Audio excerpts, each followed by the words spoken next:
Hello everyone, আসসালামু আলাইকুম। কেমন আছেন সবাই? আশা করি সবাই অনেক ভালো আছেন। Welcome back to my channel Rounak লাইফস্টাইলে আপনাদেরকে অনেক ভালোবাসা জানিয়ে শুরু করছি আজকের নতুন একটা ভিডিও। ভিডিওর শুরুতে যেই পার্টগুলো দেখেছেন, এই পার্টগুলো অনেক দিন আগের। আসলে কি বলেন তো, আমরা এই রমজানে এত ভালোভাবে অসুস্থ হয়েছি যে কোনো কিছু না আমি একসাথে করতে পারিনি। ভিডিও করে করে রেখে দিয়েছি, বাট পার্ট বাই পার্ট আর শেয়ার করা হয়নি। তাই ভিডিওর প্রথম অংশে ওই ভিডিওগুলো জুড়ে দিলাম, যাতে আপনাদের সাথে একটু টুকটাক আমাদের ফ্যামিলি টাইমটা শেয়ার করতে পারি।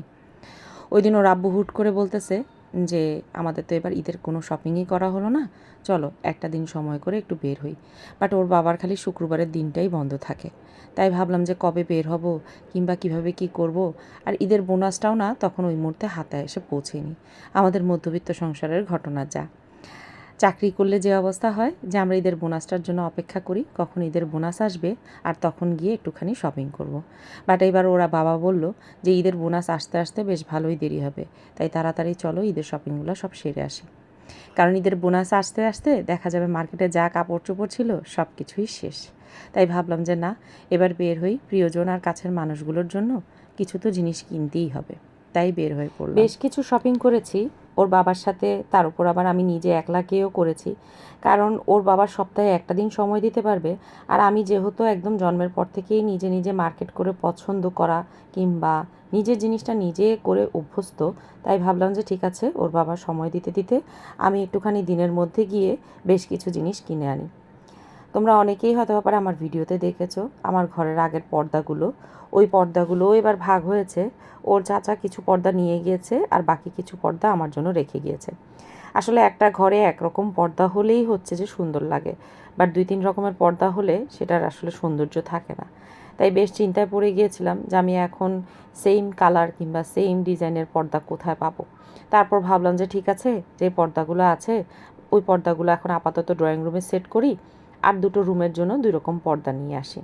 আমার শাশুড়ির আবার খুব পছন্দ হচ্ছে হালকা কালারের মধ্যে, বাট খুব সুন্দর হতে হবে এবং পর্দাগুলো এমন হতে হবে যাতে ঘরের ভিতরে হাঁটাচলা কিংবা আমরা কী করছি না করছি এগুলো যাতে দেখা না যায়। তাই শাশুড়ি আসার সাথে সাথেই ওনাকে বেশ কিছু স্যাম্পল দেখিয়ে আমি আবার গিয়ে পর্দা কিনে আনলাম। আমার রুমের জন্য নতুন পর্দা নিতে হয়েছে, কারণ জোড়াতালি দিয়ে আসলে সম্ভব না। আর আমার শাশুড়ির রুমের জন্য সম্পূর্ণ নতুন পর্দা কিনেছি। খালি ড্রয়িং রুমেই হচ্ছে ভারী পর্দাগুলো রেখেছি। তোমাদের সাথে একটা একটা করে শেয়ার করব সামনে। এর মধ্যে দেখো আমার মেয়ে কী রকম দুষ্টামি করছে। ওই যে ছোট বাচ্চাটাকে দেখছো, এটা ওর মক্তবের পড়ে, মানে ওর মক্তবের যে ম্যাডাম আছে না, সেই ম্যাডামের মেয়ে।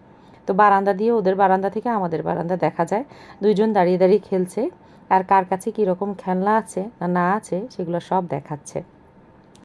আজকে একটুখানি গরুর মাংস আর পোলাও করে নিচ্ছি, একদম সাদা সিম্পল পোলাও। আর আজান এখানে ইফতারির আগ মুহূর্তে দুজনে মিলে দাঁড়িয়ে দাঁড়িয়ে যা গল্প করছে, ভীষণ দুষ্টামি করছিল। ওদিকে হয়তো পারে ওর ম্যাডাম বারবার বলছিল যে ইফতারির সময় হয়ে এসেছে, ঘরে তাড়াতাড়ি আসো। আজকে আমার বাসায় যে কাজের খালাটা কাজ করেন, ওনাকে বলেছি আজকের ইফতারিটা যাতে আমাদের সাথে করে। খালার সাথে সাথে দারোয়ান চাচাকেও ইফতারি দিব। তো ভাবলাম যে হালকা পাতলাই কিছু করি, সাদা পোলাও আর গরুর মাংস। কারণ ভাজি পোড়া খেতে খেতে আমরাও যেমন বিরক্ত, আমার খালাও ঠিক সেরকম বিরক্ত। এই যে আমার রুমের পর্দা, সাদা আর পার্পেল। এই পর্দাটা অনলাইনে বেশ কয়েকবার দেখেছি। যতবার দেখছি ততবারই মনে হচ্ছে যদি একটু নিজের ঘর সাজাতে পারতাম। আমার ওয়ার্ড্রোবের উপরে অনেক জিনিস হয়ে গেছে, এগুলোকে টুকটুক করে আস্তে আস্তে করে বাদ দিচ্ছি, আর যেগুলো দরকারি একদম সরাতে পারবো না সেগুলো রেখে দিয়েছি। তো পর্দার সাথে খাটের সাথে ম্যাচিং করে চাদরটা কিনেই ফেললাম। চাদরটা আজকেই বিছালাম, ভাবলাম যে ঈদ আসতে তো আর বেশি সময় নেই, বিছিয়ে দেই, আপনাদের সাথে টুকটুক করে শেয়ার করব। কারণ এখন আপাতত আরেকটা রুমে থাকছি, এই রুমটা পুরো বন্ধই থাকছে, তাই একসাথে না করে আস্তে আস্তে করার জন্যই আজকে চাদরটা বিছিয়ে নিলাম। প্রথমেই দেখাচ্ছি আমার মেয়ের জামা। এই জামাটা আমার বাবা দিয়েছে টপ 10 থেকে, প্রায় 5,000-এর কাছাকাছি, সাথে এক জোড়া জুতাও দিয়েছে, যেটা কিনা ও পরে ফেলেছে। তো কি করব, বাচ্চা মানুষ বলে কথা। ছোটোবেলায় আমিও এমন করতাম, ঈদের জামা কাপড় কিচ্ছু রাখতাম না, কিনে দেওয়ার সাথে সাথেই পরে ফেলতাম। আর তাই বাবা কি করতো, ঈদের জামা কাপড় কিনে বাসায় আনতো না, অফিসে রেখে দিত। ঠিক ঈদের একদিন আগে বাসায় আনতো, যাতে আমি পরলেও পরের দিন ঈদ হয়ে যায়। এই ব্যান্ডগুলো এবং এই অ্যাক্সেসরিজগুলো সব কিছুই আমার বাবা দিয়েছে। একমাত্র গলার যে মালাটা আছে না, সেটা আমি কিনে এনেছি।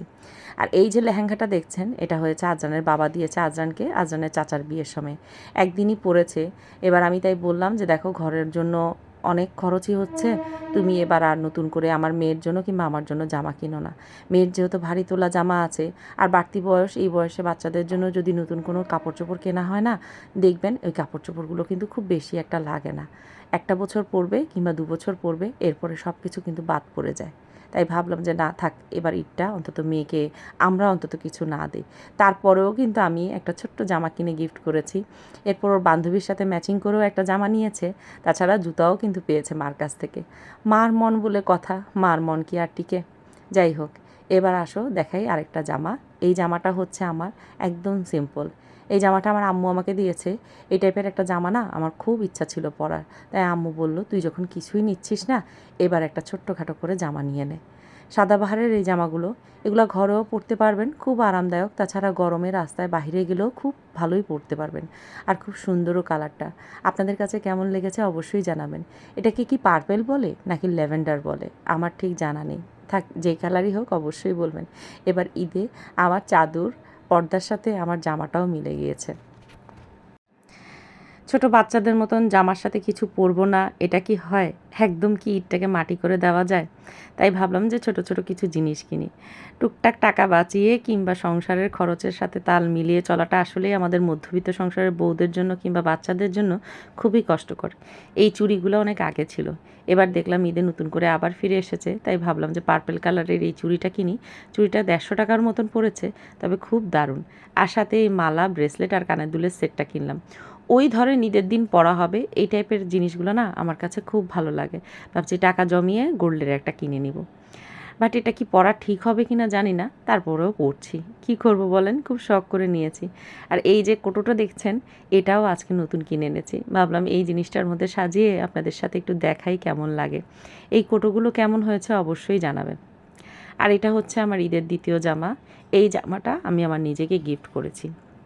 কেমন হয়েছে অবশ্যই জানাবেন। এটা সাদাবাহার থেকে নিয়েছি। ওই দাম বেশি একটা পড়েনি, বাট সুতির। একটা জিনিস কি বলেন তো, দাম দিয়ে যদি একটা ভালো কাপড় কিনি, সেটা যদি ভারী হয় আর রেগুলার পরে যদি আমি শান্তি না পাই, তাহলে ওই জামাটা কিনে লাভটা কি বলেন তো? ওই বছরে 1-2টা প্রোগ্রাম হবে, সে সময়ে প্রোগ্রামেই পরা হবে। তাই ভাবলাম যে না, এবার সুতির সাদাবাহারের একটা নর্মাল কাপড় নেই। এই জামাটা কেমন হয়েছে অবশ্যই জানাবেন।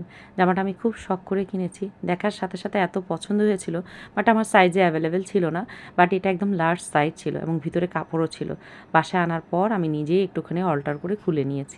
পাজামাটা কি সুন্দর, তাই না? এবার জামা কাপড় না নেওয়ার পিছনে বেশ একটা কারণ আছে, সেই কারণটা আপনাদের সাথে শেয়ার করছি। এই যে ভারী কাজ করা জামাটা দেখছেন, এটা বসুন্ধরা সিটি থেকে নিয়েছি। আমার দেবরের বিয়ের সময় আমার হাজব্যান্ড আমাকে এটা দিয়েছে। উনি বলেছেন যে দাম দিয়ে ভালো একটা জামা নিব। এই যে রিসেন্টলি কতগুলো জামার চল এসেছে না, ওই যে পাকিস্তানি সারারা গারারা বলে, আমি ওই টাইমে না এই কাপড়গুলো নিইনি। তাই ওর বাবা বলল যে দেখো, খুব সুন্দর করে একটা জামা নিবে যেটা খুব ভালো লাগবে আর পরেও খুব পছন্দসই হবে কিংবা তোমার কাছে আরাম লাগবে। যাই হোক, এই জামাটার পাজামাটা কিংবা ওড়নাটা খুব ভালোই কন্ট্রোল করতে পারি, বাট এই জামাটা এত ভারী কাজ করা যে পরতে খুব কষ্ট হয়। জামাটা কেনার পর আমার কাছে খুব আফসোস হচ্ছিল যে এতগুলো দাম দিয়ে জামাটা কিনে নিলাম। বাট ওই যে বলে, বাবা এবং স্বামী এই দুইজন মানুষ বুঝে যে আমার সন্তান কিংবা আমার স্ত্রীর কোনটা দরকার। যেখানে সবাই বলেছে এই জামাটা খুব দাম দিয়ে আমি কিনে ফেলেছি, আবার অনেকেই বলেছে, কুরুচিপূর্ণ মন্তব্য করেই বলেছে যে এই বয়সে সারারা গারারা পরা কি ঠিক হয়েছে? আমি তো একটুখানি হেলদি, হেলদি বলে কি শখ করে পরতে পারবো না? কিংবা বয়সের সাথে পোশাকের তুলনা করাটা আমার মনে হয় ঠিক না। আমার হাজব্যান্ড আমাকে একটা কথাই বলেছে যে যা বলার বলুক, তুমি তোমার মতন করে পরো, কারণ আমি জানি আমার স্ত্রীকে কোন পোশাকটা পরলে মানানসই লাগবে আর সুন্দর লাগবে। অনেকেই অনেক কথা বলে, তাদের কথায় কোনো কান দিবে না, তুমি তোমার মতন করে পরো। আসলে বাবা বলেন কিংবা স্বামী বলেন, এই মানুষগুলো না অন্তত বুঝে যে ঘরে যিনি আছেন তার আসলে কোন পোশাকটা পরলে সুন্দর লাগবে কিংবা ভালো লাগবে। তবে একেবারে যে সবার থেকে খারাপ অ্যাপ্রিসিয়েট পেয়েছি তা না, ওই হাতে গোনা 2-1 জন যারা থাকেই আপনার বাজে মন্তব্য কিংবা নিন্দা করতে, তারাই করেছে। বাট সবাই বলেছে জামাটা খুব সুন্দর হয়েছে। যেহেতু বিয়েটা একদম ঈদের আগে আগেই হয়েছে, তাই না নতুন করে আর কাপড় চোপড় কিনিনি। জামাটা ভালোই দাম ছিল, প্রায় 10,000 টাকার মতন। আসলে আমাদের সংসারটা একটু হিসাব করে চলতে হয়, তাই না? কী আর করব বলেন। আমার বিয়ের সময় আসলে আমি কোনো দামি শাড়ি কিংবা গহনাগাটি কোনো কিছুই নিইনি। আমার বিয়েটা হয়েছে একদম সাদামাটা। কাজী অফিসে গিয়েছি, ৩ বার করে দুজনে কবুল পড়েছি, বাস শেষ, বিয়ে হয়ে গিয়েছে। এরপরে সংসার জীবনে পা দিয়েছি। গত ৮ বছরে অনেক শখ, স্বপ্ন সব কিছু পুড়িয়ে ফেলেছি। অনেক কিছুই মনের মতন হয়নি, অনেক কিছুই পাইনি। তবুও আলহামদুলিল্লাহ যা পেয়েছি এটা অনেকে পায় না। যাই হোক, কথা বলতে বলতে এবার আসলাম হচ্ছে আমাদের বাড়ির নতুন সদস্য কিংবা নতুন মেহমানকে দেওয়ার জন্য একটা জামা উপহার নিয়েছিলাম। প্রথমত আমি দেখেছিলাম একটা জুম ফেব্রিক্সের বোরকা। তারপর ওর হাজব্যান্ড আর আমার শাশুড়ি ফোন করে বলল যে বোরকা নেওয়ার থেকে একটা সুতি কাপড় নাও, যেটা ও পরে আরাম পাবে। নতুন বউ বলে কথা, একেবারে সিম্পল কিভাবে দিই, তাই সীমান্ত স্কয়ার থেকে এই ড্রেসটা নিয়েছি। সুতির মধ্যেই কিন্তু উপরে খুব সুন্দর করে কাজ করা। খুব ভালো একটা জামা পেয়েছি, দেখে খুব পছন্দ হয়েছে। বিশেষ করে ভালো লেগেছে এর ওড়নাটা। বোরকাটা মানা করার পর আমার খুব কষ্ট লেগেছে, কারণ এরকম সুন্দর জামা পাবো কি পাবো না একটা টেনশানে ছিলাম। যেহেতু একটা সময়ের মধ্যে আমরা গিয়েছি, ওই সময় অনেক কাপড় চোপড়ই শেষ হয়ে গেছে।